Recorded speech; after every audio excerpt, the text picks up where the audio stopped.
Today's video is rules of money. Let's talk about these different rules of money so that we can be successful with our money and eventually become financially free. I am Tiffany Thomas, your wealth mentor. I achieved financial freedom in my 30s and became a millionaire at 40. I'm here to help you do that even earlier and easier. Let's dive right in.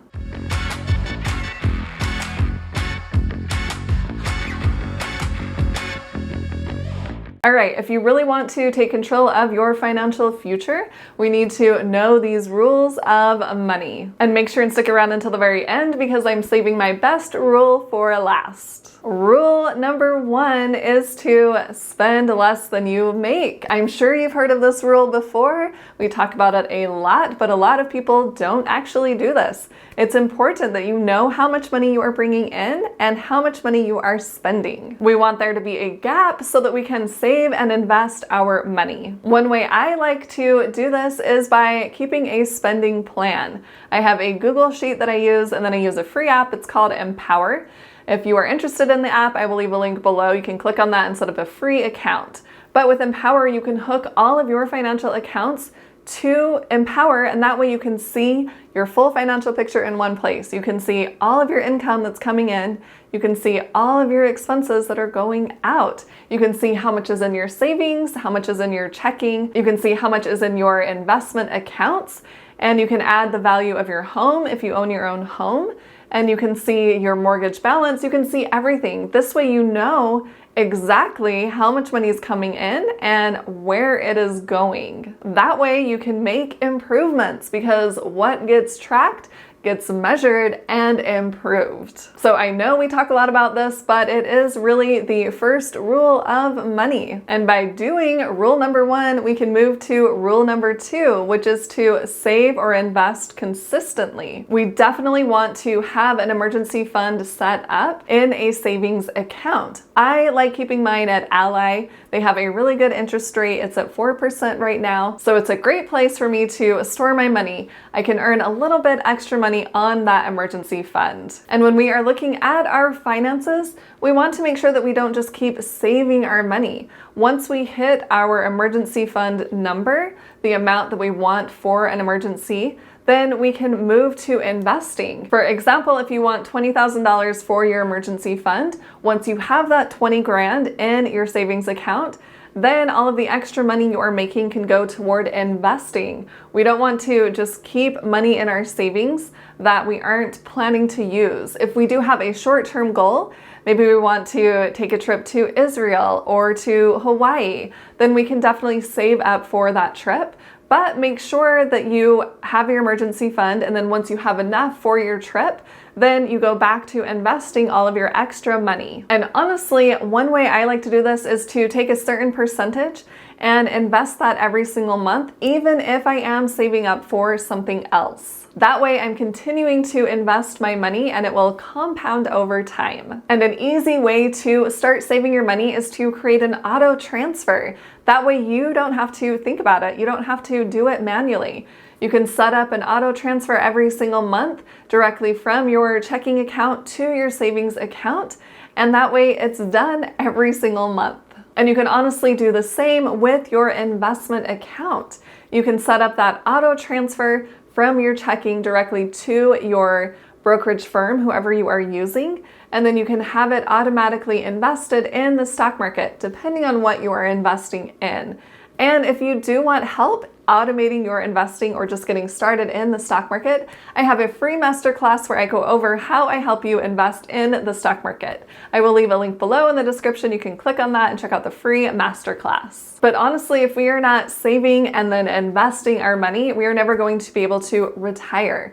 And we will not be able to take care of emergencies. We will have to swipe the credit card and go into debt to pay for those emergencies. And that is actually rule number 3, to manage debt wisely. There is debt that is not necessarily bad. For example, since I like to invest in real estate, I've taken out mortgages on properties. So that's technically debt, but by taking out those mortgages, I'm able to have renters move into those properties and start creating cash flow. And that way I can pay off the mortgage over time, but still collect cash flow. and also have the properties appreciate over the long term. So to me, I don't mind having those mortgages. And honestly, I have paid off 2 of the 3 mortgages that I do have. And if you are curious about how I have done that, I have another video. I will leave a link above. You can check it out later on. But when we are looking at debt that is credit card debt or high interest debt, we really want to stay away from that. And if we already have that debt, then recognize that we have it, acknowledge it, and there's no need to shame ourselves. We can just say, all right, I know I have the debt. I no longer go into debt, and I will have a plan to pay off that debt. Because if we are carrying that high interest debt, then we are not going to make more money by investing our money. Because the interest rate is so high on the debt, we would rather pay that debt off and then start investing our money. And if you do need help paying off debt, I have another video about that. I'll leave a link above. And then money rule number 4 is to recognize that there is plenty of money to go around. A lot of people have a scarcity mindset with regards to money. And by having that scarcity mindset, it really affects how they handle their finances. They clutch to their money, they try to just hoard it, and they're so nervous about spending their money, or they could be the opposite and think, all right, I'll just spend money and try to pay it off later. But really, when we recognize that there is plenty of money to go around, then we're able to give more and share more with others and even make more money. Because we aren't thinking, oh, if I'm making more, then someone else can't make more.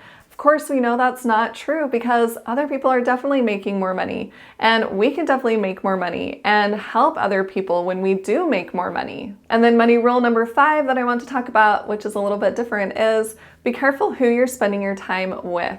If you are spending your time with high spenders, then you are going to spend more money. If you're spending your time with people that are so negative and constantly worried about money, then you're going to start worrying about money. I'm sure you've heard the quote, you are the average of the 5 people you spend the most time with. And if you are spending your time with people that are constantly going out and spending money, then you are most likely going to do the same thing. But if you are spending your time with people that are more conscious about what they are spending their money on, then you are going to be more conscious about what you are spending your money on. And also when you are spending time with high vibe people that want to make a difference in the world, that want to add value and even make more money, then you're going to start realizing, okay, I can provide more value and make more money. It makes a huge difference. I've seen this for sure in my own life.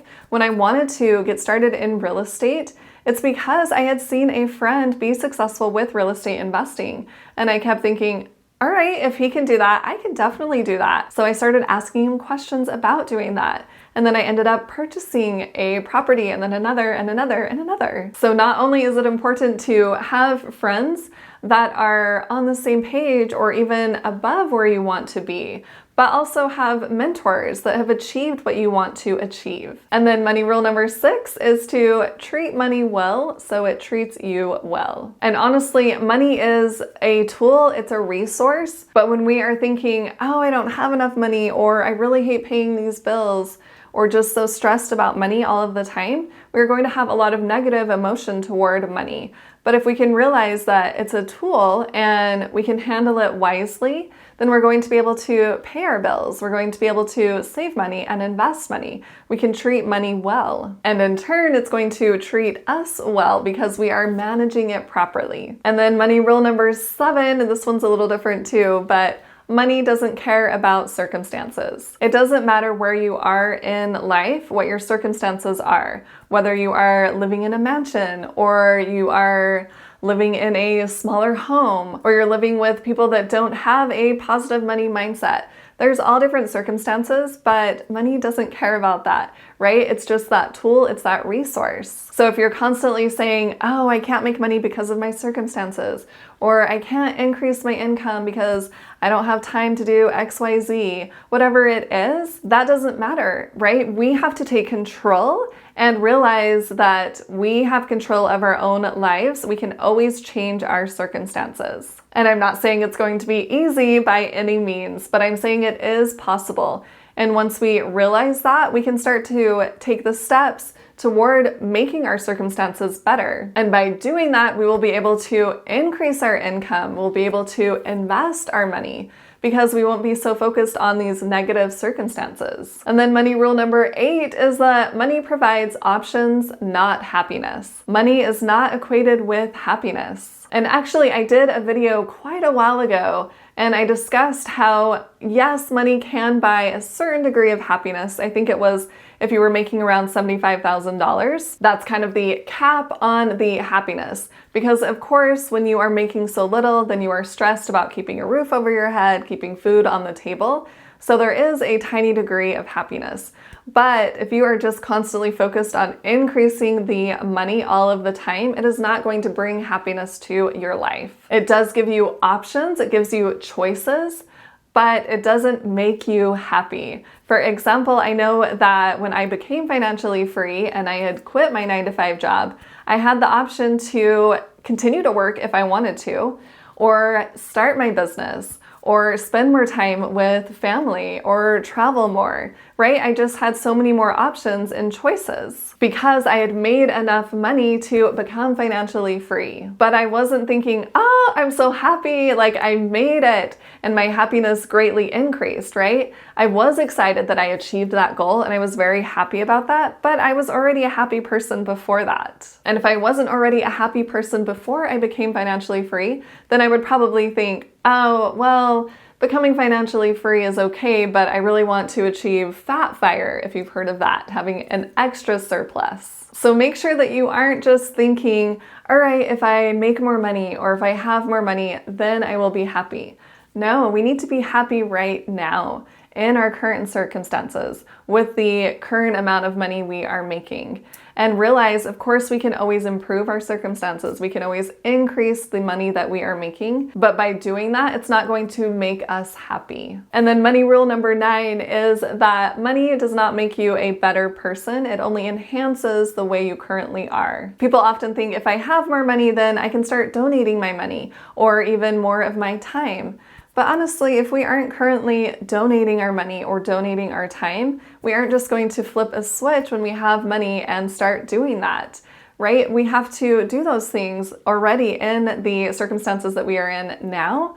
And money can enhance that. Of course, you can donate more money because you'll have more money, or donate more of your time if you are financially free. But by having money, it doesn't mean that we are a better person. And those that do have more money than us are not better people than we are, right? We have self-worth. All of us have a high self-worth the way we are right now, regardless of how much money we make or how much money we have. And sometimes people think the opposite. They think, oh, she has so much money, she must not be a good person. And that's not the case either. It has nothing to do with money. It has to do with the thoughts that we have and the actions that we are taking. So if you are thinking, oh, once I have more money, I will do X, Y, Z, why not just do it now? And I'm not saying give all of your money away and then don't have money to put food on the table, right? But if you do want to start donating money when you have more money, just start now. You can donate just a few dollars. All right, those are 9 money rules that I wanted to share with you today. I'm sure there are a lot more, so comment below with your favorite money rule.